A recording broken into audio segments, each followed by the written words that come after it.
El viento frío de aquella mañana parecía burlarse del hombre sentado en la acera, envuelto en una manta sucia y raída. Era invierno en la Ciudad de México, y la gente apurada pasaba de largo, desviando la mirada como si temieran ser contaminados por su miseria. A su lado, un carrito de supermercado abarrotado de bolsas plásticas y objetos rotos delataba su rutina: recoger lo que la ciudad rechazaba para asegurar un día más de supervivencia. Sus ojos estaban hundidos, rodeados de ojeras oscuras, y la barba crecida cubría un rostro que otrora había sido el de alguien respetado. En sus manos sostenía una botella de plástico con restos de café frío y amargo, mientras miraba fijamente el suelo agrietado, esperando que el tiempo pasara sin más humillaciones. La escena que se desarrollaba allí parecía banal a los ojos de quienes vivían apurados, pero cargaba un peso que nadie podía ver. La mente de Rafael divagaba entre recuerdos dolorosos y la cruel realidad que lo abrazaba como una cárcel invisible. Recordaba el instante exacto en que todo se derrumbó: el rostro de su esposa al confesar la traición, las maletas listas, las palabras cortantes que aún resonaban en su cabeza como cuchillas afiladas. Nunca fuiste suficiente, nunca me hiciste feliz. Desde entonces, cada amanecer era un recordatorio de su derrota, y cada noche se preguntaba cómo seguía respirando. En aquella mañana específica, un acontecimiento pequeño y casi insignificante marcaría el inicio de su cambio. Al revolver en un contenedor de basura detrás de una panadería, algo diferente llamó su atención. No era comida echada a perder, tampoco un objeto que pudiera vender por calderilla. Era un papel arrugado, sucio de grasa, que exhibía números garabateados y un código de barras. Un billete de lotería, tirado como todo lo demás que Rafael recogía. Por un impulso, se lo guardó en el bolsillo, sin saber por qué. Quizás por ironía, quizás por aburrimiento. No esperaba nada de aquello. Mientras volvía a su rincón habitual, algo dentro de él comenzó a removerse. Un recuerdo lejano, casi olvidado, su madre diciéndole que la suerte visita a quien tiene el valor de levantar la cabeza.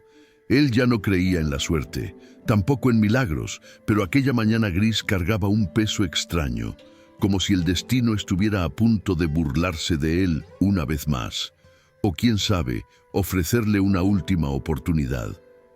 Cuando se acostó esa noche, abrazado a su carrito y al billete sucio, no tenía idea de que su vida, al día siguiente, jamás sería la misma.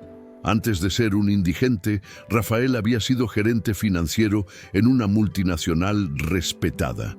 Su salario era alto, su coche era importado y el apartamento donde vivía irradiaba lujo en cada detalle. Pero lo que no percibía era que, mientras acumulaba patrimonio, perdía su humanidad poco a poco.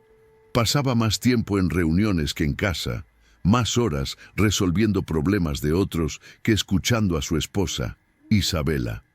No vio las señales cuando ella empezó a llegar tarde, cuando su mirada se volvió fría y las palabras escasearon hasta convertirse en meras acusaciones y silencios incómodos. El día en que descubrió la traición fue también el día en que decidió desaparecer. No soportaba más mirarse al espejo. Renunció, vendió el coche por menos de la mitad de su valor y en pocos meses ya no tenía dónde caerse muerto. No buscó amigos, tampoco a su familia, con quienes siempre mantuvo distancia. Rafael creía que merecía aquel final, que era una especie de castigo justo por haber descuidado todo lo que un día había sido esencial: amor, afecto, humildad. En la calle encontró un tipo diferente de silencio, uno que no juzgaba, solo consumía lentamente. Aprendió el arte amargo de sobrevivir. Descubrió los mejores puntos para recoger latas, las panaderías que dejaban comida caducada en la parte trasera, los callejones donde los guardias no patrullaban por la noche. Conoció a otros invisibles como él. Joaquim, que lo había perdido todo por el alcohol. Rosana, que había huido de casa a los 17 y nunca más había vuelto. En esos rostros sufridos encontró más humanidad que en años de oficina. Aún así, cada noche era un profundo chapuzón en un pozo de humillación y miedo. Dormir era difícil, despertar era peor. Cuando encontró el billete de lotería, no se lo comentó a nadie. Lo guardó como un secreto infantil, como si ese trozo de papel tuviera algún poder mágico. Al día siguiente, rebuscó en un periódico viejo y encontró allí los números sorteados la semana anterior. Cuando los comparó, sintió el pecho oprimirse como no lo había sentido en años. Todos los números estaban allí, exactamente como en el billete sucio de grasa de su bolsillo. 15 millones de dólares. Releyó 10, 20 veces, incapaz de creer lo que veía. Pensó que era una broma sucia del destino, una ironía final antes de la muerte. Con manos temblorosas, fue a una casa de lotería, intentando no parecer más miserable de lo que ya era. La dependienta, con pinto desdén, tomó el billete y lo miró 2 veces antes de llamar al gerente. Hubo un pequeño alboroto. Se hicieron llamadas, se firmaron papeles. Rafael permaneció inmóvil, sudando frío, temiendo que alguien lo echara a gritos. Cuando finalmente le confirmaron el valor, sintió que las piernas le fallaban. Un guardia de seguridad tuvo que ayudarlo a sentarse. Allí, en ese banco incómodo y sucio, Rafael renació por primera vez. En los meses siguientes, fue como si viera su propia vida a través de un cristal. Abogados, bancos, asesores, todos surgieron como buitres sobre una carroña dorada. Poco a poco fue organizándolo todo, aprendiendo a confiar de nuevo en la gente, eligiendo a dedo quién se quedaría a su lado. No ostentó, no quiso vengarse de quienes le dieron la espalda. Prefirió el silencio, el trabajo discreto y la reconstrucción meticulosa de quien un día había sido y ahora necesitaba reinventarse. Creó su propia empresa dedicada al reciclaje y la sostenibilidad. Una ironía que a veces lo hacía sonreír. Con el tiempo, su nombre volvió a pronunciarse en reuniones importantes. Su empresa creció, traspasó fronteras, empleó a cientos de personas que, como él un día, solo necesitaban una oportunidad. Rafael aprendió a valorar cada escalón, cada contrato firmado, cada empleado que lo saludaba con respeto genuino. Aún así, por la noche, en su silencioso ático, había momentos en que el vacío lo visitaba como un viejo amigo. El dinero, había descubierto, era solo una herramienta. No llenaba vacíos, no curaba recuerdos. Fue en una conferencia sobre responsabilidad social donde conoció a Amanda. Ella hablaba con pasión sobre proyectos comunitarios, tenía una sonrisa tranquila y ojos que parecían ver más allá de las apariencias. No había prisa en sus palabras, ni arrogancia en sus victorias. Rafael sintió que algo se desataba dentro de él al escuchar sus historias, como si la vida le tendiera la mano de nuevo, esta vez sin trucos ni trampas. Poco a poco se fueron acercando, compartiendo viejas heridas y sueños futuros con la delicadeza de quien pisa en terreno frágil. Amanda supo de su pasado antes de que él mismo se lo contara. Había investigado sobre él, había leído artículos antiguos, sabía de las sombras y los tropiezos, pero en lugar de juzgar, admiró su capacidad de reinventarse sin necesidad de destruir a nadie en el camino. Rafael, por su parte, vio en ella no una salvación, sino una compañera de viaje. Ella no lo necesitaba, y justamente, por eso, elegía estar a su lado. Los dos descubrieron juntos el valor de la simplicidad, de los días comunes, de las pequeñas conquistas que no salen en los periódicos. Cuando decidieron vivir juntos, fue en una casa lejos de los focos, rodeada de árboles y con un columpio antiguo en el patio. Allí construyeron un hogar, no un escaparate. Amanda quedó embarazada de Teo primero. Luego vino Manuela, y Rafael lloró como nunca al sostener a cada uno en sus brazos.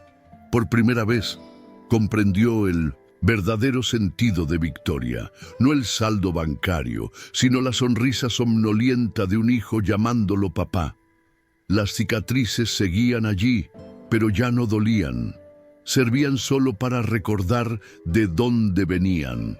Cada cumpleaños de sus hijos se celebraba con más alegría que ostentación. Viajes sencillos, domingos perezosos, tardes enseñándoles a andar en bicicleta. Rafael le enseñó a Teo a no despreciar a nadie por su apariencia, y Manuela aprendió de él que el coraje no siempre es gritar más alto, sino seguir adelante incluso cuando todo parece perdido. Amanda veía todo aquello con gratitud silenciosa, sabiendo que habían ganado juntos batallas invisibles, más duras que cualquier competencia de mercado. Rafael nunca olvidó de dónde venía. Creó fundaciones para ayudar a personas sin hogar, financió proyectos de rehabilitación, visitaba albergues sin alardes, no buscaba redención, solo quería ser la mano tendida que un día necesitó y no encontró. Cuando caminaba con sus hijos por el parque, no veía solo árboles y bancos. Veía posibilidades, veía vidas que, como la suya, necesitaban un billete sucio y un poco de esperanza para volver a empezar. Y sonreía por saber que, esta vez, su historia tenía un desenlace diferente. El clímax de aquella nueva vida llegó una tarde común, cuando Rafael regresaba a casa temprano y encontró a Teo, su hijo, sentado en el patio con discretas lágrimas rodando por su rostro. Se acercó despacio, sintiendo un familiar nudo en el pecho. Teo había peleado. En la escuela, dijo que se burlaron de él por tener un padre que recogía basura. Aquello fue como un puñetazo invisible. Rafael respiró hondo, se sentó al lado del niño y en silencio esperó hasta que él quisiera hablar más. No había rabia en sus palabras, solo una silenciosa petición de comprensión y amparo. «Papá, ¿por qué nunca nos contaste esta parte de tu vida?», preguntó Teo, mirando al suelo. Rafael sintió que el mundo se detuvo por un instante. Era hora de abrir la herida que siempre había intentado esconder de sus propios hijos. Contó entonces, con detalles, cada caída, cada noche al frío, cada rechazo que enfrentó. Explicó cómo aquel pedazo de papel sucio había cambiado su suerte, pero jamás había borrado lo que vivió. Teo escuchó todo en silencio, con la cabeza baja y las manos apretando las rodillas, como si intentara contener las lágrimas. Cuando terminó, hubo un momento largo y denso entre ellos. Rafael no sabía qué esperar, pero entonces sintió el pequeño brazo de su hijo rodeando su hombro.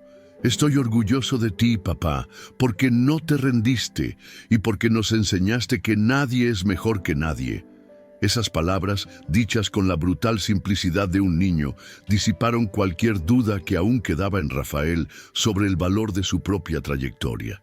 Por primera vez en mucho tiempo, lloró sin vergüenza, abrazado a su propio hijo, sintiendo la vida finalmente cerrarse en un círculo perfecto.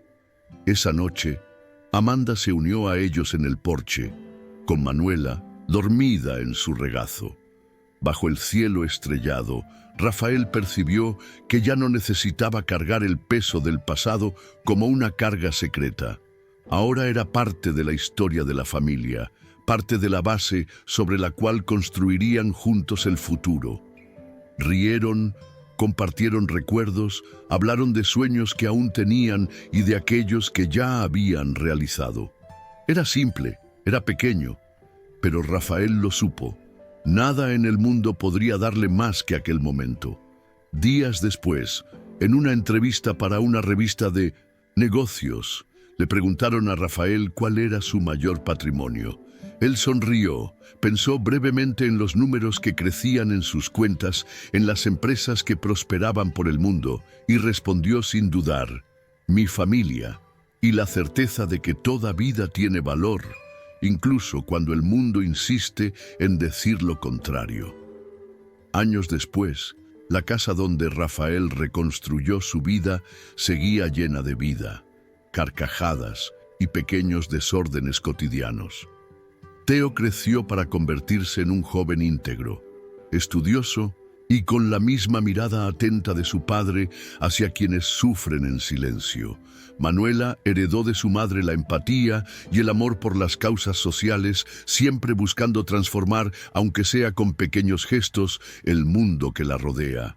Rafael y Amanda, ahora más maduros, caminaban juntos, de la mano, compartiendo las victorias silenciosas y los desafíos diarios con serenidad y amor.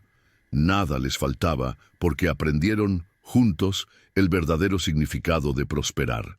La empresa de Rafael's Investments expandió a más de 20 países, se convirtió en un referente en prácticas sostenibles e inclusión social, sin olvidar jamás sus humildes orígenes. En las sedes había murales que contaban historias de superación, rostros que antes eran invisibles y ahora brillaban en cargos de liderazgo. Rafael nunca buscó reconocimiento público, pero sabía que de alguna forma su historia inspiraba a quien necesitara volver a creer. Todavía caminaba por los centros de la ciudad, conversaba con recolectores, escuchaba sus historias con respeto y ofrecía oportunidades reales, lejos de los focos y la vanidad. Amanda lo siguió a su lado en todos esos pasos, liderando proyectos sociales y escribiendo libros que llegaban a corazones por todo el mundo. Juntos, crearon una fundación con el nombre de sus hijos, Instituto Teo y Manuela, dedicada a la rehabilitación y reintegración de personas sin hogar. Era una forma de devolver al mundo lo que habían recibido en doble.